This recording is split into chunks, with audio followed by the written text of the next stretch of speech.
সাহস রাস্তার থেকে একটা ফকিন্নি ধরে এনে আমার ড্রয়িং রুমে আমার সোফার মধ্যে বসে ভালো মন্দ খাওয়াচ্ছিস? এই তোকে এত বড় সাহস কে দিয়েছে? হ্যাঁ, আমার অনুমতি না নিয়ে তুই একে কেন বাড়ির ভিতরে ঢুকিয়েছিস? আর যদি কাউকে খেতে দিতেই হয় গেটের বাইরে নিয়ে খেতে দিবি, তাও আবার ভালো মন্দ, পান্তা ভাত, চুকা ভাত, এইসব ভাত খেতে দিবি। তোকে এত বড় সাহস কে দিয়েছে বল? মাগো, ওরে আপনি কিছু কইেন না, আমার দোষ, আমার ভুল হয়েছে ওর কাছে ভাত চাওয়ানোর লেগা। আসলে আমি 2-3 দিন ধরে কিছুই খাই না, পেটে আমার অনেক খিদা, তাই ওরে দেখে কইলাম মাগো আমারে কইরা খাওয়ান দাও না, আমার খুব খিদা লাগছে, আমি হাঁটতে পারতেছি না। এলিগে মাইয়াটা আমারে নিয়ে এসে কইরা ভাত দিছে। আপামনি, হ্যাঁ কইতেছে হ্যাঁ অনেক ক্ষুধার্ত, 2-3 দিন যাবত কিছুই খায় নাই। আর আমি একজন মানুষ, আর একজন মানুষ তো না খায় থাকতে পারে না, তাই হ্যাঁ আমি ঘরে আইনা করে বাদ দিছি খাইতে। হ্যাঁ কোনো দোষ নাই আপামনি, কিছু কইতে হইলে আমার এখন সব দোষ আমার। এই চুপ থাক। এতই যদি দরদ, এতই যদি ভালোবাসা তোর বাড়িতে নিয়ে যেতে, হ্যাঁ আমার বাসার মধ্যে কেন, আমার ড্রয়িং রুমে কেন? এই তুই জানিস টাকা কামাই করতে কতটা কষ্ট হয়? খাস তো মানুষের বাড়িতে ঝাড়ু দিয়ে, আবার বড় বড় কথা বলছিস না? তোর যদি এতই দরদ উঠলে উঠছিল তাহলে এই ফকিন্নিটাকে তোর বাড়িতে নিয়ে গেলি না কেন? মাগো আমি এই ভাত খাবো না, তারপরে আপনার মাইয়াটারে কিছু কইেন না। এই চুপ, একদম বেশি কথা বলবি না।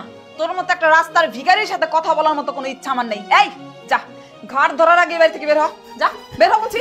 আল্লাহ রে, আল্লাহ রে।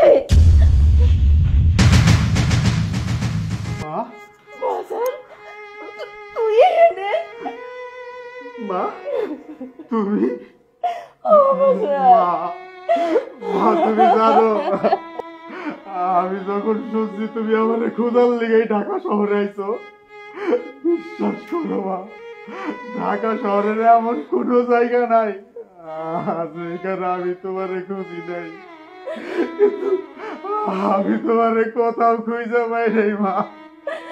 কিন্তু আল্লাহর কি লীলা খেলা দেখো, আজকে আজকে কিনা আমারই বাড়িতে আইছে। কিন্তু মা, এই আমার মায়ের সাথে কি হয়েছে?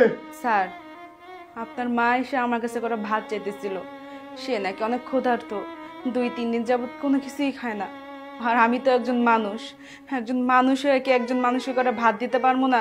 আর তাছাড়া তো আমাদের ঘরে ভাত আসছিলই, এর লেগে আমি আপনার মারে ঘরে এনে করে ভাত খেতে দিয়েছিলাম। আর এই মুহূর্তে আপামনি দেখা ভাতের প্লেটটা মুখ থেকে কাইরা নিল, আমার একটা চরও দিল, শেষ পর্যন্ত আপনার মারে ঘাড় ধাক্কা দিয়ে বের করে দিল। প্রথম থাপ্পড় দিলাম হইলো একজন মানুষের মুখের খাবার কাইরা দিছস, দ্বিতীয় থাপ্পড় দিলাম তুই একজন বয়স্ক মহিলারে ঘাড় ধাক্কা দিয়া বাড়ি থেকে বাইর করে দিছস। কারণ তুই এতদিন আমার জেলখানায় বন্দি রাখছিলি, তোরে আমি ভালোবাসে বিয়ে করছিলাম, কিন্তু তুই আমারে আমার পরিবার পরিজনের কারো কাছেই যাইতে দাস নাই। আমি তোরে বলছিলাম আমি আমার মায়ের কাছে যাইতে চাই, এই তুই আমারে আমার মায়ের কাছে যাইতে দাস নাই। আমার এই মা আমার জন্য, আমারে খোঁজার জন্য পাগলের মতো আমার কাছে তুই চাইছে, আর তুই কিনা আমার মায়ের গায়ে হাত তুলছস। আরে তুমি এসব কি বলছো? আমি কি জানতাম নাকি যে উনি তোমার মা? তাহলে তো আমি ওনার সাথে এরকম ব্যবহার করতাম না। চুপ, একদম চুপ। কারে সামান্য বিষয় কইতেছস? হ্যাঁ, এটা কোনো সামান্য বিষয়? আমার এই মা আমার ছোট্টবেলায় থেকে কোলে পিঠে কইরা লালন পালন কইরা বড় করছে, আর তুই কিনা আমার মায়ের মুখের খাবার খাইরা নিছস। তোর মুখের খাবার এখন আমি খাইরা নিব, তোর আমি তালাক দিব। যা যা, তুই আমার বাড়ি থেকে বের হয়ে যা। ও বাজার এসব কি কইতেছস? আমি এতদিন পরে তোরে খুঁজে পাইছি বাজার, আমি আর তোরে হারাইতে চাই না। আর তুই আমার লেগা তোর বউর এই বাড়ি থেকে বাইর করে দিবি? না না বাজার, তোর এই সুখের সংসার তুই আমার লেগে নষ্ট করিস না বাপ। আমি তো ওর সাথে 5টা বছর সংসার করছি, ও সংসারের কিছু বোঝে? ও আমার সংসারটা তছনছ করে ফেলছে। মা, আমি ওরে নিয়ে আর সংসারই করতে চাই না। তোর মতো বউ চইলা গেলে আমি আরো 10টা বউ খুঁজে পাবো।